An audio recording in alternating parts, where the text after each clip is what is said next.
Hello everybody and welcome to another episode of Unlocked, the podcast that inspires you to create a successful, happy and positive life and to live the best version of you. Hosted by me, Ricky Locke, professional magician, speaker, trainer and a man who has climbed the deepest, darkest of Peru to scale the famous Machu Picchu. And then I got stuck in Peru as I missed my flight back. I'm going to do an episode about my travel failures soon, I promise. But anyway, welcome to episode 14 of season 2. My oh my, this season is coming along very, very quickly, but it is a pleasure to have you here. This episode is called Selling with Confidence, and I'm joined this week with the awesome Matt King from Sales Change.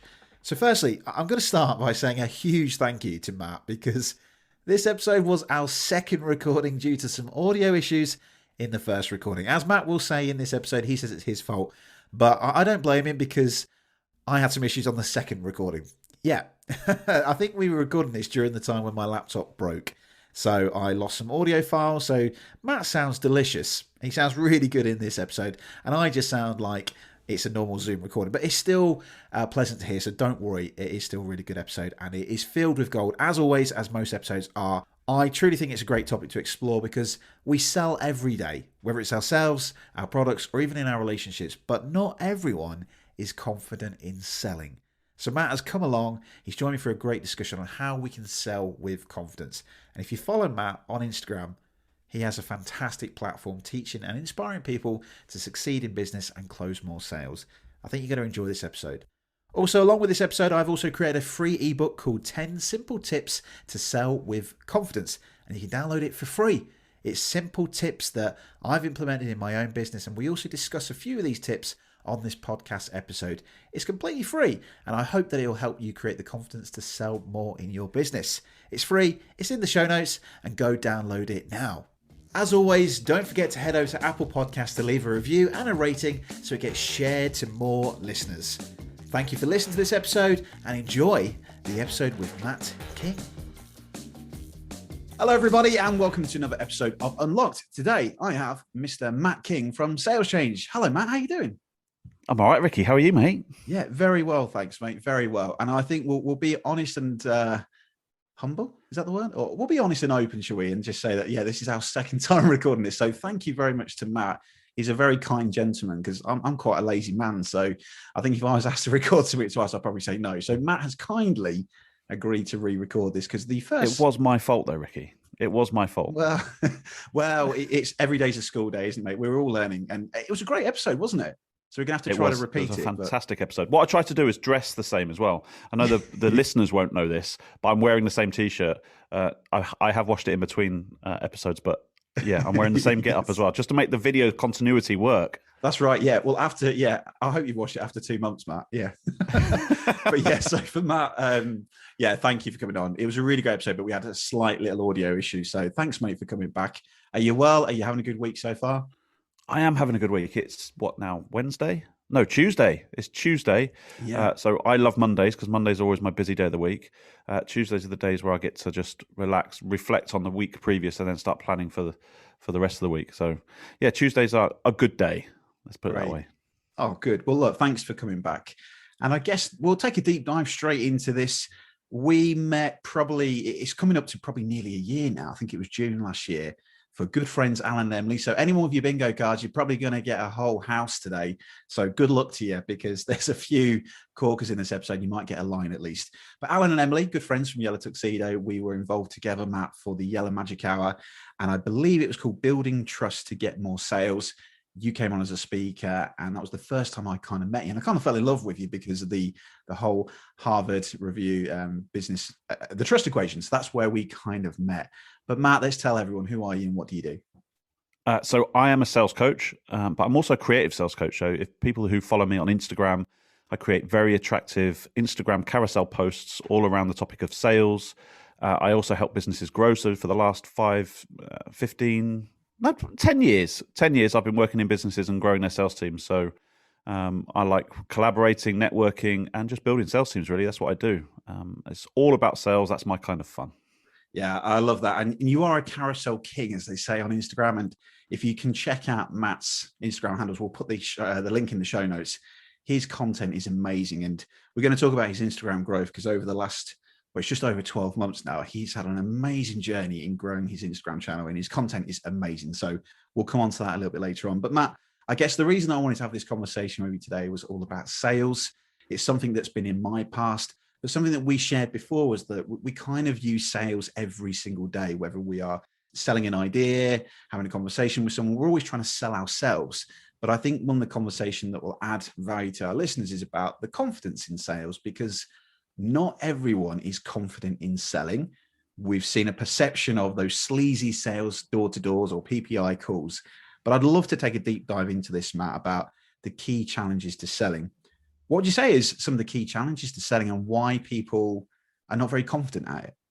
I would say it goes down to mindset, Ricky. And you're married. No, you're not married. You're engaged. I found that out. I'm trying, Matt. I'm really trying, but Boris just keeps moving the goalpost. So as soon as he does, I'm on my third postponement now. I think the last time we spoke, it was coming up to my second. It's now on a third postponement. So fingers crossed soon, mate. Yeah. 2059. That's the year. But you live with your partner, right? Yes. Yeah. So you've literally sold yourself to your partner. You've sold her the dream. I've sold my wife the dream. They have bought into what we have created, which is our little family unit. That's selling, in essence. You're bringing somebody along for the journey and making them feel that they're part of it. The mindset around sales instantly, like you said, brings up the images of PPI salesman or car salesman, used car salesman. Come and see the old Ford Fiesta at the back of the lot. I'll sell it to you even though you don't need it. That's not selling. That's like just berating people until they make a decision. Selling is solving a problem. So I always use an analogy that if you see a house on fire, it's your obligation to go into that house to go and help them put that fire out. That's exactly what sales is. If you see a problem within somebody else's business and you see problems at wedding fairs, you want people to have entertainment, and you see problems such as, I don't know, the period between the reception, the wedding and the reception. That's the problem that you're solving. It's your obligation to go and speak to those people and say, look, I can solve this problem for you. So when you flip it and think of it in that kind of way, actually selling is just helping people. And it's overcoming that mindset that is the biggest problem for some people. Yeah, I totally agree that. Yeah, we've talked about this before with the idea of selling the sizzle, not the steak. And I think a lot of people are selling the steak and getting confused with it, where you're absolutely right. It's like a marketing thing, isn't it? You're solving a problem. Like classic marketing, people sell kettles because you want a cup of tea. And it's the idea that you need to solve that problem. And I've seen it, Matt, in wedding fairs and in the wedding industry, you have this open and closed question dialogue, which is predominantly closed questions. Hello there. Are you getting married? No, I'm not. Oh, okay. Okay, great. Thank you. It doesn't go anywhere, does it? No, exactly. Yeah. The open questions are always the way to go whenever you're trying to sell something. Remember that selling is about them, not about you. You're not trying to sell your product. You're trying to solve their problem. So when you're asking questions, you're trying to dig deeper, and always go like, when are you getting married? Oh, we're not getting married. Oh, what are you doing at the wedding fair then? So you're trying to understand the deeper meaning of what their problem is. And once you've identified that problem, I mean, we spoke about this on the last podcast, but you spend 10, 20 minutes talking to a prospect or talking to the people that are at the wedding fairs before you actually pitch to them. Yeah. Because you're qualifying them. You're making sure that they want to buy your service. They want to understand. You want to understand, actually, will my service fit with them, and will they be a good fit for me? Yeah. I'm sure you wouldn't do a wedding fair at an undesirable location, a wedding party at an undesirable location. So you need to make sure that you're a good fit for them, as well as them being a good fit for you. Absolutely, yeah. And this kind of makes me think about I shouldn't really name them, and there are other companies around as well, but Currys and PC World. Yeah, Currys and PC World. So here's the thing about brand trust as well, Matt, which is something we could also discuss about the idea of, I've probably not been in a Currys, well, at least for 12 months because of COVID, but I probably haven't been in Currys for a long time. But my perception is from the experience from years and years ago. And everybody says it when you talk to them. You take a step into the door and someone pounces on you going, hello there, can I help you? You think, whoa, hang on a minute, just give me a minute, mate. Just let me get in. And it's that idea again of closed questions. And that perception lasts for a long time. And I've seen it at wedding fairs where it's a case of, here's a fly, take a fly. No, here's a fly, here's a fly. Well, hang on, I don't want a bloody fly. What are you doing? I'm just walking here, And exactly to what your point was, Matt, that's selling the sizzle, not the steak. For me, I go up to people and I say, hello, how are you? Are you well? Welcome to the wedding fair. You having a great time? Yeah, that is a closed question, but It's building that rapport to kind of understand who they are. If there's someone, like you said, that's just like, no, we're not getting married. We just thought we'd gate crash, come have a look around. It's a lovely venue, so we just thought we'd have a walk around. Then maybe I don't really want to spend 20 minutes with that person, because what's the point of me selling my pitch and they say, oh, sorry, Ricky, we're not actually getting married. Oh, you're not? Oh, right, okay. I've just wasted. Well, we got married last week, Ricky. Yes, yeah, that's it. Yeah. And you're absolutely right. It's about that idea, isn't it, of building rapport. But I guess for Matt, you work in a business where you're obviously constantly selling. So rapport is quite a big thing. I think that also people struggle with confidence in that. What would you say is some great tips to help people build rapport? I would say that's a great question, Ricky. This was one that I wasn't prepared for. Yes, you've done very well. This is a curveball from the last episode. You've really thrown it. So tips to build rapport. Just have a bloody conversation. Just speak to people as if they're a human being. I mean, we talked about on the last podcast about, and we used wedding fairs as a specific example. Yeah. But you can't build rapport from behind a table. So if you're sat there with a piece of paper, and I'll do it for everybody who's watching on the video. Yeah. If you've got your piece of paper and you're reading about your own services and you're sat there like this, no one's going to approach you. You need to be an approachable human being. I guarantee that if you stood in front of the table, put the flyers down and made eye contact with people straight away as soon as they walked up towards your table or your pitch or whatever you're trying to do, that eye contact, that immediate sort of, you need to lower their defenses and make it not feel like a pitch. So have a conversation, do exactly what you said. Hi, you right? How you doing? Yeah. You been here long? Feet tired yet? That type of crack a joke, make them feel at ease, and then just say, what are you here for? What are you here today? So that type of, just have a bloody conversation, be a human being, and go into that conversation without the expectation to make a sale. Because when you go into the conversation with an expectation, right, I'm gonna bloody close these people, the customer will pick up on that immediately, and they'll know that you're trying to pitch them. That's why when we go into a used car sales lot, we know they're trying to pitch to us, that we know they're trying to offload the back of the Ford Fiesta at the back of the car lot. We know that instantly, and it's this innate belief and this like inner feeling that actually these people can't be trusted. Yes. But if you're genuinely going into a conversation with just all you want to know is what they're there for, whether you can help them, and just to befriend them, they pick up on that as well, and that their guard goes down. And then when they see that you're not a threat and you can actually help them, that's when they'd be more receptive to the sale. Yeah, I totally agree. Yeah. And it's something that we've shared before, and it's coming up in an upcoming episode with Steve McDermott about the 4-minute rule, about you have between 7 to 17 seconds to create a first impression. And this was proven by some science done many, many years ago, where they did a experiment in the street, but they got people to dress up as like a jury, and they all sat together and they just put people in front of them. And just depending on just first impressions alone, you had to decide if they were guilty or not guilty, like a courtroom situation. The science proved that if you have a symmetrical face, i.e. as in like a very handsome, attractive person like my good sir here, Matt, then you are more likely to say that they are not guilty. If you will someone in that has an asymmetrical face, i.e. is probably not symmetrical and probably ugly, you're more likely to say straight away that they are guilty, and that's without hearing anything. And then what happens and this is true in a real courtroom environment, if you're on a jury, once you've made that first impression, the filter goes up, and then all you hear for the rest of that court is things that are going to support that thinking. So that first impression is really key, and this is proven, and it's controversial, I know, but Ted Bundy, a very attractive and charming man, right? Everybody thought there's no way he did all these crimes. He's a lovely, charming man. Everyone said, yeah, great guy, lovely guy. I talked to him down the street. It turns out he was a bloody nightmare, wasn't he? A bloody monster, wasn't he? Horrible person. And when you think about Netflix as well, Making of a Murderer, probably about 5 or 6 years ago, Stephen Avery, big guy, kind of, I think from the south of America, instantly stereotyping him to go, yeah, he's dumb, his IQ's terrible. He did the murder, definitely. And it turns out, I don't think we really know, do we, what actually happened? But it's that perception. What is your personal opinion, Ricky? Do you think he did it? I don't think he did. No, I don't think he did. I don't think he did either. But I didn't watch series 2 though, to be honest, because series 1 was so gripping. I didn't really watch series 2. Series 2 goes way deeper. And does it? You start to see a little bit more corruption. Maybe I need to then, and then I can make my decision. Yeah, but it is very well edited to give you that perception that. And this goes again, editing, and you can edit conversations and edit emails and all this type of stuff to give an impression and create this persona or create this feeling around something which can sell it.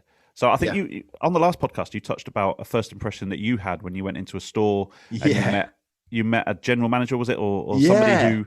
Oh God! Tell me that story again, because that was So I was booked to do some training. So long story short, I was actually in the wrong store. Oh no, this was a different experience. Yeah. So there was this big hoo-ha about obviously getting to the store. So picture this: I'm traveling around the country doing these wonderful workshops many years ago, and I turn up at this store. Days. This was I know. Do you remember that? This was a store where I should have been there. So I was in the correct store. I knew that. And I turned up, I started setting up the room, I signed in and everything like this. And then what happened was I started setting up. One of the colleagues for the session came in and I said, "Oh, lovely to meet you." Shook their hand, and I can't remember that, shaking hands with people.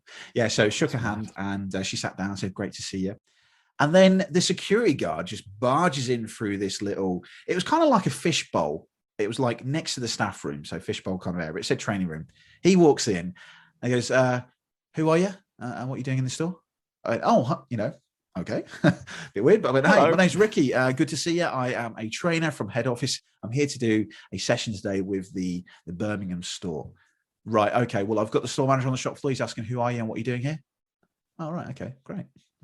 I said, "Well, again, my name is Ricky. I'm supposed to be here." I said, "Look, I've got it on an email if he needs to check." He went, "Okay, right. Well, he's probably going to come see you." I went, "Great. Okay." I'm thinking, what the bloody hell? Hang on. This is my first impression of this store anyway.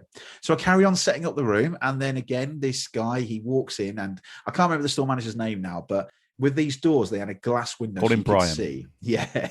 Well, he walked straight in, give me a little nod, went like that, walked past me, went to my flip chart, moved it about half a meter, then stood on his hips looking at it, and then turned to me and went, "Who are you? What are you doing in my store?" I went, "What the fuck? Who are you? And, clearly he's been an alpha male there. He's walking in, not giving me any attention, moving the flip chart to stamp his authority to say, "You're in my store. This is my territory, mate." Yeah. So I immediately went the opposite way. So back in my old sales days, when someone gets a bit irate, you go the opposite way and get a bit softer. I went, "Yeah, hi, I'm Ricky. Good to see you. Yeah, I'm from head office." And I naturally did that on purpose, not to piss him off. But I'm thinking, hang on a minute, who the hell are you? Talk to me like this, right? And yeah, my name's Ricky. I'm here to do a session in Birmingham. Right. Well, I didn't know about that. I went, "Oh, right. Okay. It's all been booked in." "Well, who booked that in?" And I went, "Oh, let me show you." So I took him over to my laptop, showed the official email, and thankfully it was the right store. I should have been there. And he went, "Oh, right. Okay. Oh, yeah, you are supposed to be in." I went, "Oh, okay. Well, if you need anything, let me know." "Oh, you fucking what?" Fuck off. So that kind of thing. But it was that first impression. But this is what it's done. That first 4-minute rule, he broke it. That first impression between 7 to 17 seconds, he had a good chance to recover that up to 4 minutes, but he didn't. He moved the flip chart, stamped his authority. Yeah, like that. But now what do? I now think about that store as a terrible place to be. The rest of that store could be absolutely brilliant. The colleagues could be delivering absolutely exceptional customer service, but I'm never going to go there again. And if someone says to me, "Should we pop into that store?" I'd be like, "No," because it was a terrible experience. So brand trust goes out the window. So one of the things there, Matt, to link is about trust. And I know that we both love the trust equation, and you have a bit of a different equation. You have the proper one, and I have a slightly more simplified version for my own thinking. But what's the trust equation? And so mine's from Charles Green. Charles Green is the guy's name. And for those of you who are watching the podcast, Ricky's bouncing back and laughing because what you haven't seen is that we've just edited out about 5 minutes. However, the trust equation that I like is trust equals credibility plus reliability plus intimacy, and that's all above self-interest. So you could take credibility as like the words that we speak and how we act, and a credible person has experience. Reliability comes down to the actions that we take. So if we say that we're going to do something and we actually do it, then we become a reliable person. And then the intimacy is what we talked about previously, which is getting to know somebody and how much you can trust them. So if you told me a secret, how would you trust me with that secret, or would I blurt it out? That type of thing. Yeah. And that is all underpinned or cancelled out, if you like, by self-interest. So if the first thing that we talk about when we go into a sales call is how much commission we're going to make, that's all serving ourselves, and that instantly erodes the trust that we're trying to build with the prospect. Yeah. So if you can build credibility, reliability, and intimacy without undermining that whole equation with your own self-interest, then you're onto a winner and you can get more sales. Totally agree. And there's a side topic here I'm just thinking about when I think about like speakers on stage. Some of the best speakers in the world do not come on stage talking about their accreditations. I've seen speakers come on stage and say, "Hi, everybody. My name's Ricky, and I have a PhD in philosophy, and I have a master's degree in forensic science, and all this." And that's just telling your audience, right? Okay, why? The best speakers I've seen is where they don't reveal that self-interest, and they just share an idea or share something, and you instantly start to connect with them because they feel relatable. Me walking onto a stage and saying, "Yes, I have a PhD in this, and I'm an award-winning wedding magician," you're like, "All right, big head, what?"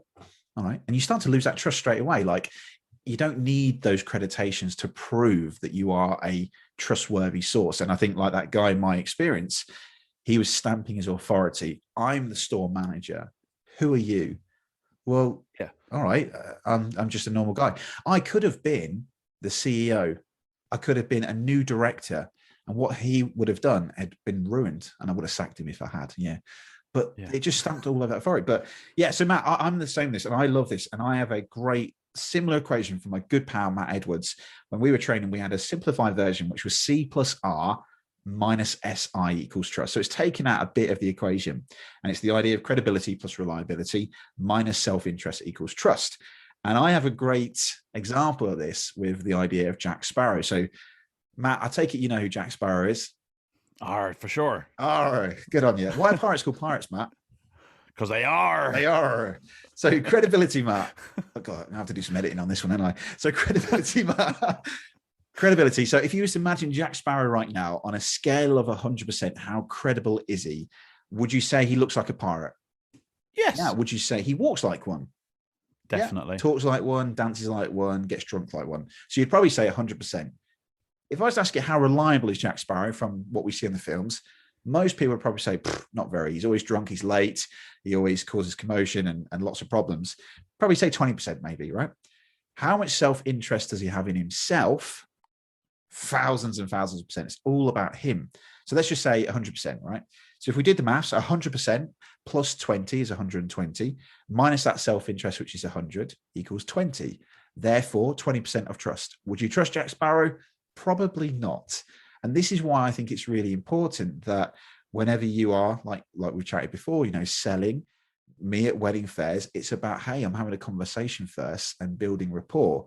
And it's that whole thing about bringing back down to the why factor of, what am I here to do? Hey, how are you? Great. Oh, good to see you. Fantastic. I'm glad you're enjoying the wedding fair. Tell me about your wedding plans. How's it going? Yeah, we've been engaged for 20 years now. Oh, really? Well, and we're looking to do this. We're looking to do that. Oh, great. Fantastic. Oh, brilliant. Have you thought? Oh, great. Did you see the photographer? Yeah, he's really good. Yeah, great. So what is it you do, Ricky? Oh, yeah, great. Yeah. So, well, let me tell you, what I do for you is I'm going to create an amazing experience for you. It's going to be an experience that's so amazing that all of your guests will be talking about your wedding long after it's finished. And did you know what? When you go off and have your photos and that lull time when everybody's standing around talking about the weather, work, when the food's ready, and probably COVID for the next couple of years, you'll have peace of mind that all of your guests will be having a bloody great time. And they'll go into the wedding breakfast feeling relaxed, we'll break the ice, and they'll be talking about your wedding long after it's finished. How do I do that? Oh, yeah, I just bring a pack of cards. That's it. Now, the difference in why I've said that is because I think a lot of people get hung up, don't they, on the pack of cards thing. This is what I do. Well, actually, it's not what you do. Let me show you a trick. Sizzle. You got it. Yeah. That's it. Yeah. I want to pick up on something you just said then. It was really important. But when you went through your pitch or your spiel, one of the first things you said was, have you seen the photographer? He's really good, isn't he? Yeah. And what you're doing there is you're lowering that self-interest barrier because you're there to help. You're there to refer people. And this is why I love networking and collaborating with people, because when you network and go into something, like I host You Are the Media Learning. I went on the Yellow Magic Hour with Alan and Emily. My intention on that was not to promote Sales Change the Brand. It wasn't there. I'm not there to promote myself or try and sell my services. I'm there purely to help people and to bring people into their community from my community and vice versa. But what that does is it lowers people's barriers, because then they get this natural sense that actually this guy isn't about selling his own services. He's there to help. There comes a point when you do need to commit and create that urgency and that need. But that's further down the road when people understand who you are and what you're about, and they understand your why. Yeah. But it's very, very important. And let's take an example of, I see a plague at the moment of LinkedIn messages or Instagram DMs of people just connecting with you saying, hey, bro, Be really good to connect. That's on Instagram, or hi, you're in my network. It'd be really interesting to connect and understand what you do. So that's the first message that you get. I guarantee the second message you'll get is, hi, Matt, I just noticed in your profile, do you have any need for hardwood flooring within your factory? Honestly, instantly, the credibility is gone. The self-interest has been ramped way up. You've lost all of the trust, and instantly you've tainted the brand. So taking it back to the store manager scenario, that's tainted his brand. I'll never work with that company. I've had lawnmower repair services. I've had factory doors. I've had floor painting services, all pitched to me, and recruitment services, all pitched to me within the first 2 or 3 DMs on LinkedIn and Instagram, and it just turns you off a brand. If you do away with that and send people an article or send people a post which might help them, if you understand, like if you said to me, Ricky, I'm really struggling with creating some Instagram content, and then I sent you a post which said, here's 50 Instagram ideas. Instantly you can see that I'm not there to pitch to you, I'm not there to try and sell to you, but I'm there to try and help you get through to the next stage of your journey. That's what we need to be thinking of as selling, not, oh shit, I need to get my revenue up this month. Because that's all self-serving. It's a bigger picture thing, isn't it? Rather than the short-term thing. And, my example of this would be recently I did a conference on camera session. 23 people signed up, and we had a fantastic 17 people came, and I talked to them about all the things that I do presenting on camera and doing stuff. And there was no pitch at all. The only interest there is a self-interested piece, I guess, but it's the bigger picture of, hey, you might come to this and you might like me. You might think that I'm all right, and you might want to stick around to see what more I've got. And then one day, maybe you might want to purchase something from me, but hey, it's free. By the way, it's free. There's nothing.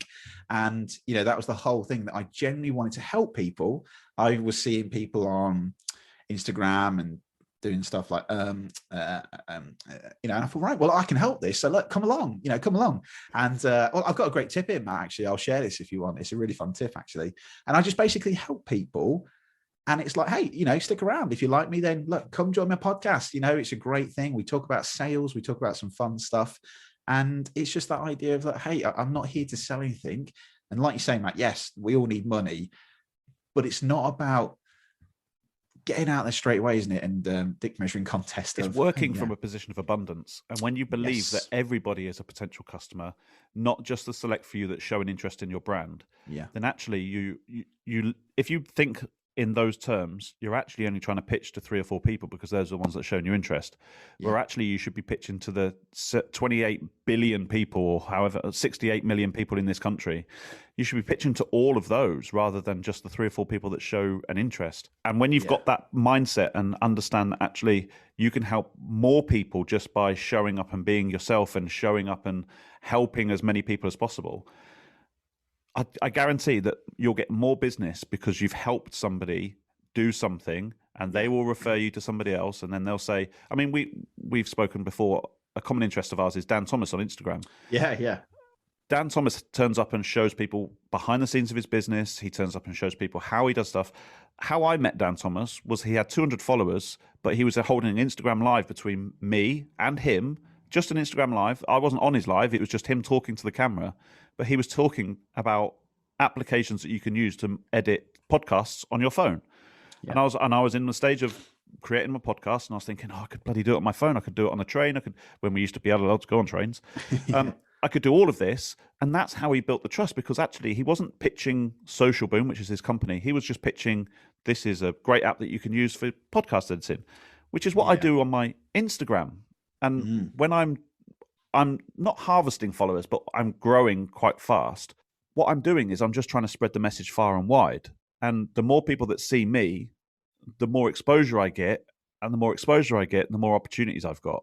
That's ultimately what you should be seeing social media as, not as a way that you can make money. It should be just exposure for your brand. It's the top of funnel stuff. It's the A in AIDA. So it's the attention, and then they get the interest, and then you build the desire, and then they take action. So all of that attention stuff is what we should be doing on social media. All the other stuff is what we should be doing with our websites and with our in-person chats and getting them onto Zoom calls and having telephone conversations. But that's the bit that people miss. They see the A bit, the attention bit, as the bit that should occur naturally. But that's where you've got to put the effort in. You've got to put the effort in creating attention. And you do that by helping as many people as possible. 100%. 100%. Yeah, you're absolutely right. Well, I've saved, I think probably about 5 or 6 of your posts, I think, from Instagram, a couple more from Dan Thomas. And that makes me want to go back to it. So I might go back to go, bloody hell, yeah, that was a real piece of content. I want to stick around because he's given me something that's helped me, and I like and trust. And then you find that attention and go, yeah, I think I want to stick around.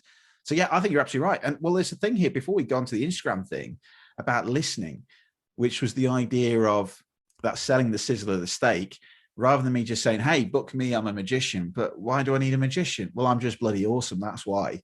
It's not about that. It's about listening to the issue. And I think that people are putting their own intentions, that self-interest, before actually listening to the situation. And I think there's a lot of that because people want to kind of talk about themselves, which is fine. It's fair enough. But there is a point where you have to take a step back and actually listen. And I don't know if you've seen that, Matt. A lot of companies, when they're set, well, you clearly said the example, mate, where they've just said, hey, do you want to see some hardwood flooring? Hang on a minute. They've not even spoken to you or listened to you or heard your problem, have they? But Matt, what do you think about listening in terms of sales? So I think there's a perception here that sales is all about closing. And then because one of the biggest pain points that I hear from people when they come on and say, I'm having real problems closing all these clients, what their actual problem is they're not listening to the buying signals. They're not listening to the pain points clear enough, and they're not identifying what the problem is. So I created an Instagram post maybe 2 or 3 weeks ago about the perception of a successful sales call. And I put listening, the perception of a sales call, listening just being 10% of that call, 45% of it being closing. We've got to always be closing, proper Gordon Gekko stuff. And then only 20% and 25% sort of talking about features and asking questions. Well, in reality, a successful sales call, listening is about 75% of what we should be doing. We should be asking those open leading questions to get the information out of the customer, but listening to it, but actively listening. So actually taking that information on board, understanding what the problems are, and then going a next level deeper, then the next level deeper. So when somebody says to me, oh, I'm really struggling with closing how many deals, this X amount of deals, what I do is then I say, well, how many calls have you been making? Oh, well, I'm only making 10 calls. And how many of those are you closing? Oh, I get about 2 closes out of that. So instantly I've got a way that they can create twice as much, twice as many deals, make twice as many bloody calls. Yeah. That's the instant thing that we can do. We can increase the activity. So it's about understanding. And what I did there was I asked the first question, what's the main pain point? Oh, yeah, it's closing. Then I asked the question again, oh, how many deals are you making? Then I asked the question again. So asking 3 questions around the same subject matter. Yeah. But what I'm doing is I'm listening to the response, and what I'm getting is a different pain point at the end of it. They're not doing enough activity, which isn't anything to do with closing. It's actually to do with how much effort they're putting into the sales call. Yeah. So it's about listening more and talking less, which is what I should be doing on this podcast, really. Well, well, you are right, though, Matt. You are absolutely right. And thanks, Ricky. You are, yeah. Well, I'm thinking about, I think you did a piece on this recently, which is about ghosting. And it can be really frustrating when you think you've sold the perfect dream and then you just don't hear anything back. But there's also a bit of empathy there, isn't there? Like there could be something genuine why they've not replied. It could be a serious thing. Maybe they've had COVID or something. But I think one of the things you mentioned before in the ghosting thing, and I've seen this before, where my business model works, where I don't display my prices on my website. And the reason being is because I want to separate an audience. I don't kind of believe in the ideal client avatar, but I do believe there are certain people that I would prefer to work with, probably more than others. However, the reason I do that is so that I can get on the phone first to have a conversation, to listen about their day. The customers that get in touch and say, hey, what's your prices for a wedding? Oh, hang on a minute. Whoa. Where you get married? You get married in the UK, Australia, New Zealand, where you get married? Whereas I can have a conversation, they fill out that information, I can probably do some research about the venue and have a conversation and then tailor that to them. But I had to change my business model at Christmas time because of online shows, where it just wasn't feasible to just pick up the phone. I actually lost the sale. Now, this is the difference, I think, between price and experienced customers, where the experienced customers are the ones that, hey, Ricky, I've been following you on Instagram for years and years. Love what you do. We're hoping you're free on the 24th of June next year. Please let us know. They've not said anything about price or budget. They want to know I'm free and they want me part of their day. So they're probably prepared to wait for a call or even pay my price. The price customers that come in are the ones that say, Ricky, what's your prices? I'm on a budget, can you do this? Well, hang on a minute, But one of the things I was going to say was that the Christmas thing I had to do was that I didn't have time, and I lost a sale for a corporate company because I used that same model. So I used the model of, they got in touch and I said, hey, would love to have a chat with you, because they didn't provide a phone number. Love to find out more about your event. How many people you got? 500 people, 1,000 people, whatever. She didn't get back to me. So then I followed up again the next day and she went, oh, hi, Ricky. Sorry. We just went with someone else that got back to us quicker and we booked them. All right, fair enough. Right. So I realized at that point that maybe they were just looking for a quick budget option or a quick price. Okay, brilliant. But I changed my business model because I thought, I don't want to be missing out on opportunities like this. So I thought, well, look, I'll just send them all the information that they want. But I realized after hindsight of doing that it's not really solving the problem, because I'm still not finding out about their solution, what I can provide for them. And the ghosting that I had quite a lot of in January. And that's because I was just sending them the information, but not really hearing what they need or what they want. And therefore I lost that out. In my mind, I start thinking, oh, all that, but actually it's probably my fault. And I didn't take that accountability to really learn and listen what they want. And if I'd have probably taken that time, maybe I would have got more bookings. But I think, Matt, sorry, go on, buddy. So there's two trains of thoughts here, Ricky. There's what you're struggling with there is a transactional salesperson who purely deals with price. And if you say, oh, my 2-hour events are this, or my 1-hour event is this, it's up to 30 people, that's brilliant. That's transactional. Yeah. Or you've got a consultative salesperson who understands what the person needs, what their budget is, how long they want the event to go on for. You were trading before as a consultative salesperson, and what you try to do, and I see a lot of like social media agencies do this. One of the classic questions that a social media agency or marketing agency will get is, how much for a logo? But you don't know how big the logo, how much design work's got to go into it. But you'll get a lot of inquiries saying, how much the logo? And what you've tried to do is you've tried to marry the two and give like off the shelf options. And I ran a workshop for Dorset Growth Hub maybe 4 or 5 weeks ago now, and we had a Q&A session at the end. And one of the questions that we had was from a manufacturing company, and one of the question was, how do I stop customers just asking for the price? Well, customers will always ask for the price, but what you've got to do is back that back, and you're always gonna lose sales for the people who, like you said, the corporate clients who just want to book something. But tick a box, isn't it? That's it. Tick a box. Exactly. But what you're doing there is you're pre-qualifying. You don't want those people who just want to tick a box. You want to create an experience, and you want to have people who are bought into your brand, because when they're bought into your brand, the corporate people who book your slot are not going to refer you because it was easy. Yeah. They're not going to refer you because they can instantly click a box and pay by credit card, and then you're booked into your calendar straight away. Yeah. They're never going to refer you for that. But what the people who book you for an online wedding show or online event or a wedding show, when they've got that experience and they understand, actually, Ricky took the time to listen to exactly what we wanted. He knew that we didn't want anything to do with flowers, because our mother-in-law's got a flower phobia. Yeah. When they've got all of that information and they know that you've created this experience for them, that's building a fan of your business, and that fan will then refer you on and on and on and on. Yes, so it creates a ripple, doesn't it? Yeah, and it's where you want to position yourself as a business and as a brand. So if you want to position yourself as transactional, and you can, because I know a lot of magicians or children's entertainers, let's say, who will do a 3-hour package for 400 quid. There you go. And it's take it or leave it. And then what happens is it becomes a race to the bottom, because then you'll have a children's entertainer who will do a 4-hour show for 350 quid. Yes. And then you'll have a children's entertainer who will do it for 200 quid. And then you're trading with somebody who's just been doing it for a week, who will go, oh, I'll do it for 100 quid. I've got a pack of fags and a wham bar. Yeah. I'll get a magic out of that. Yeah, well, you're absolutely right. Yeah, well, it goes down to that story, doesn't it? I can't remember who it was who said it, about the idea of like an electrician or a plumber walking around a factory, and then he's just walking around. He gets the hammer out and just bangs a pipe and goes, "Yeah, okay, I'll send you my invoice." Sends the invoice. It's £1,000, and the guy goes, "Bloody hell! All he did was just get the hammer out." Went, "Yeah, well, let me break that down, shall I? £5 for the hammer and £995 for the 15 years experience that I've built creating my expertise." And you're right, Matt. Yeah, I am absolutely doing that. I shouldn't be getting hung up on that, because I want to work with the people that are creating that experience. Yeah, and it's always going to happen, isn't it? You know, I've done it in the past where I might go to a different shop just because it's not the price that I want to pay. But I think sometimes we take it too personal. Yeah, we take it too personal, don't we? Yeah.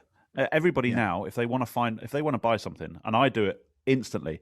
If I wanted to buy, let's say, a mouse for my Apple Mac, the first place I will look is not Apple. The first place I will look is Amazon, because I'll get it tomorrow. I'm not going to order it through Apple and then wait 3 to 5 days for it to be in stock in store and then me go and collect it. The first place I will look for anything, and this goes for in store as well. If I go into a store and I see a set of Lego that my son wants for Christmas, I won't buy it there and then. I'll scan the barcode in Amazon to see how much it is, see if it's cheaper, and whether I can get it delivered the next day, even though I can pick it up there. Yeah, it's right. Yeah, it's the Amazon effect. Yeah, it's absolutely, and that makes it harder, doesn't it, to try and sell your worth, doesn't it, to people? Yeah. Oh, I love this, Matt. Well, we're going into some territory we've not covered before. I like it, Matt. Well, I guess we should move into the Instagram growth, because one of the things that is on about trust and stuff is that you've created a massive platform to allow people to trust into you and to share your expertise. And I've loved some of your posts. I think your posts look amazing. I know that this year, after you had a bit of a break for Christmas, you've come back and you've just been nailing it. And it's kind of like a record label stuff. So I'll get you to share that bit in a second. But tell us about your journey, mate, on Sales Change. Over 12 months, so I think 14 months. Yeah, it's almost been 12 months. So I started posting probably April, May. So I'm coming up to 12 months, and I'm about 100 followers away from 9,000. And it's funny because a month ago we recorded the last episode, and I was just about to reach 8,000. So I'm tracking around about 1,000 followers a month. And I started my Instagram journey, April last year, 209 followers. Most of them were made up from friends, family, and people that I just knew. Like, I was hosting a podcast, so the podcast people were following me. And I thought, this is going to be a fantastic way for me to promote my podcast. And I was trying to get into the way of branding myself and understanding what I could do in an online space to create this brand and this persona. So I started creating these carousels. And I posted on my stories yesterday about a carousel that I created almost a year ago. I was so happy with myself because I'd managed to blur this ATM into a black background, and I'd changed the color to green. And I can vividly remember doing it and thinking, I can bloody do this Photoshop stuff. Yeah. And now I knock out a post in sort of 45 minutes to an hour. Yeah. But the creativity is what brings people back, and it's sharing the value with no expectation in return. So it bring all of the stuff that we talked about in this podcast. Yeah. My Instagram is just a way for me to showcase what my knowledge is. And on Instagram, right, and on any social media platform, you can share all the value that you have. So I'm showing to the camera, and I'll try and visually describe it as well. So I've got my two hands up. I'm showing you the whole cross-section of my audience, which is this much. I would say 98% of my audience will never buy anything, and they'll take the free value and go and do it themselves. But the 2% is the 2% that I'm trying to attract as customers. And those 2% will take the value that I've got and go, God, this guy's really knowledgeable. We need somebody like him to come and work with businesses like us. Those are the people that I'm trying to attract. So I'm quite happy to give away all of the knowledge, because they've got the resources and the funds in order to pay for me to come into their business and help them out. So it's about using that abundance. Like I'm looking at my entire audience and thinking I can monetize the shit out of all of you. But what I'm actually doing is giving them all of the information for free, because I know that only 2% of them will come to me and say, I need to buy some coaching services, or I need to do this. And when you've got that mindset space, actually, I don't care how many followers I've got. I don't care how many followers I get. My goal this year is to hit 50,000, because it's just a nice number, right? Everyone's got to have a goal. I'm a salesperson. I need to have a target for the year. So 50,000 is the goal for 2021. I'm up to about 9,000 now. I can see some growth coming. I can feel it. I can feel the swell of excitement as I hit 10,000. But then I'm going to launch the YouTube. I've got an email marketing funnel, if you like to call it that, but an email newsletter that will go out called Sales Change Click. And all of this stuff builds around the brand. So it's about just building this huge, like enormous monster, which is Sales Change, which didn't exist 12 months ago. But the amount of opportunities I've had on the back of it has just been unreal. Like talking on your podcast, Yellow Magic Hour, Dorset Growth Hub. I've hosted webinars. I've been asked to guest speak on webinars about sales. Having all of this opportunity is fantastic, because it's just elevating my brand. And it's not even my day job. Well, this is the thing, isn't it? And I think it came at a really good time because people were losing their business, or they were changing their strategy, doing something different, starting a brand new business.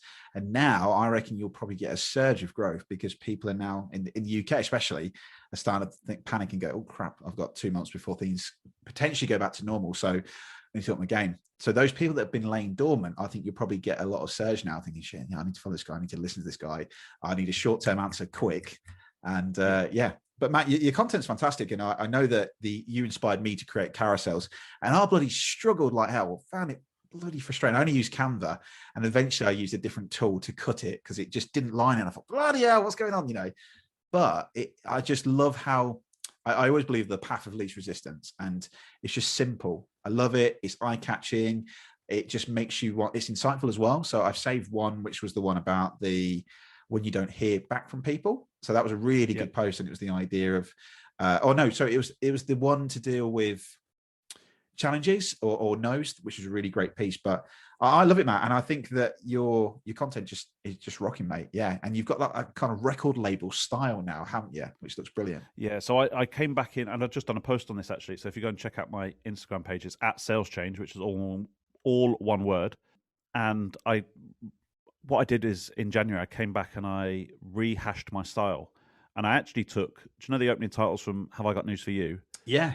If you look at the titles for Have I Got News for You, it's very similar to my aesthetic, the front cover, the title slides. And all I did was take that kind of style and then create my own, because my brand is red. And then what I did was, there's a record called Regard by Ray. It's a club anthem, and it's got a Ministry of Sound barcode with a little Ministry of Sound logo and a little switch in the bottom right hand corner. So I took that, added my branding, and just created along the barcode it says Sales Change Carousel. All of my carousels are now numbered, so I can say, right, carousel 26 was yesterday. Yeah. So all of these type of tiny little branding elements have been created along the way.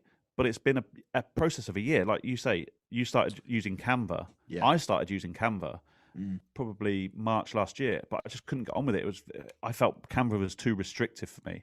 And I know that Canva has improved massively over the last 12 months, because I had a conversation with Dan Thomas about Canva not a week ago. But I picked up Photoshop. I paid for the Photoshop subscription. Now I can create, not only did I create carousels, I create single posts. I'm now transferring all of that content ideas into video. So I do a lot of Instagram Reels. Yeah. My YouTube channel will launch, like I just mentioned. So there's going to be 4 to 5 minute videos about me talking about how you can open up sales calls, how you can overcome objections. All of this it's just exciting, right? And I love that people can come and consume content from me about sales, because that's what I'm passionate about doing. But it's all for free. You don't have to pay anything. Just come and check out the channel. Yeah, definitely. So @Sales Change for everybody to follow. Yes, do it. Fantastic, mate. Fantastic. Well, yeah, congratulations on the growth and good luck to you. I'm sure you're going to hit that number, mate. And I don't think it'll be very long, mate. So good luck to you. Well, Matt, I think as we start to wrap it up for the end of the podcast, there's a couple of questions that I always ask each guest. I'd love to ask you, Matt. We talk about obviously building rapport and building trust, and that there's got to be a human element to that. So my question is, how can we make our businesses more human this year? How can we make our businesses more human? So at the start of this pandemic, I run a business day to day. So I run a valve manufacturing business. And at the start of the pandemic, I made a promise to all of my team that I would not lay anybody off. Everybody would have a job and everybody would be on full pay. And I've communicated that throughout the year. We've not let anybody go. We've not. I've furloughed people now because the furlough rules have changed, so I can partially furlough people. Yeah. But the main thing that I did throughout the year was communicate regularly. And what I've also communicated is not my actions about what I'm going to do, but what I'm also thinking about doing. Because it's nothing worse than being a member of staff in a company and they don't know what the management team are thinking. So I head up this company I look after the United Kingdom and the United States. So all of my staff know exactly what I'm thinking about doing. Because I like, for example, when the furlough scheme first started, I said to the team, look, I'm thinking about using the furlough scheme and letting you all go and like bringing you all back when we all recover. But then financially it didn't work because we'd have to pay more than what we would get in furlough support. and it just made sense for us all to stick together. I'm also, just yesterday, for example, I communicated to the team what the latest date is that I'm going to bring everybody back to the office, because I want them to have at least 2 weeks. I'm not Gavin Williamson. I'm not going to say to you tomorrow, you need to go back to school tomorrow, and all the teachers need to be supremely ready. I want people to have at least 2 weeks' notice before they come back to work, because then they're prepared. They understand that if they've got to get childcare, they can get childcare. So it's all about that communication. So I would say, as a company in 2021, especially as we move out of the pandemic and into some sort of normality, that communication is key. Communicate with your staff, communicate with your customers, communicate till you can't communicate anymore. But don't just communicate what you're going to do, what you are doing. Communicate what you're going to do or what you're thinking about doing, because that's where you humanize the brand and you humanize the leadership. And when you humanize a leadership, people know that you're actually just human and that you're not a threat to them. You're not going to suddenly sack them. And then they don't believe that they're a number or just Sorry, my printer just switched on for some reason. Then people don't believe that they're just a number or just a salary. They are actually part of a team and they're part of a culture. Like that. Great answer. Thank you, Matt. And I guess probably final question before we share how to find more about you. What would be one tip for listeners of this podcast to grow and maximize their sales this year? Work from a position of abundance. We touched on it in the podcast, but don't believe that you're pitching to just 4 or 5 ideal customers. I'm like you, Ricky. I don't believe in the ideal customer avatar. I've never looked that deep into my brand.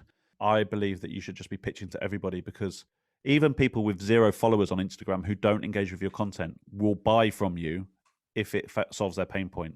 So my ideal customer profile would be a 35 to 55-year-old man who's running a manufacturing company, who wants to sell in 5 to 6 years' time. Who wants to. So if I thought about it and went into the minutiae of who my ideal profile is, I only have about 400 followers, I think, on Instagram. But what I'm trying to do is just widen that breadth of audience, work from a position of abundance. Because actually, one of my first clients that I got on Instagram, I'll very quickly tell this story. One of my first clients that I got on Instagram was for a coaching call, 1 hour coaching call, 85 quid. We'll sit and talk about your sales problems and how we can overcome them, and I'll set you an action plan.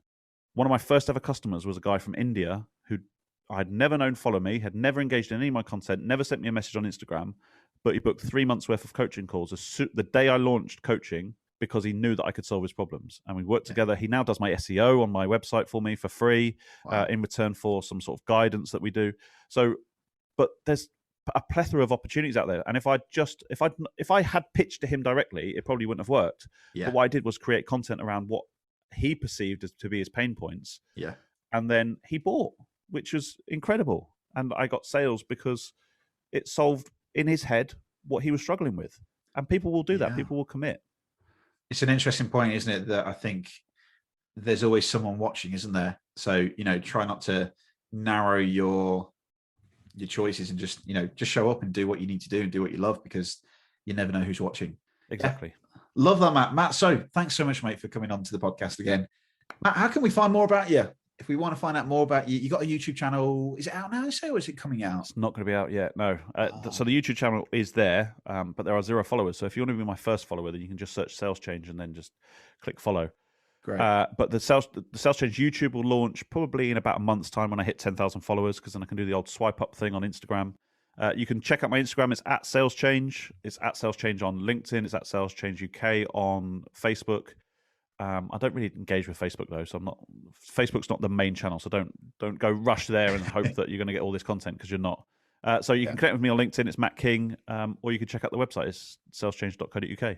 Perfect, Matt. Thank you, mate. It's been a pleasure. Thanks for coming back on again, and good luck with that growth on that Instagram. Yeah, best of wishes, mate. Take care. Thanks, Ricky. Thanks for having me.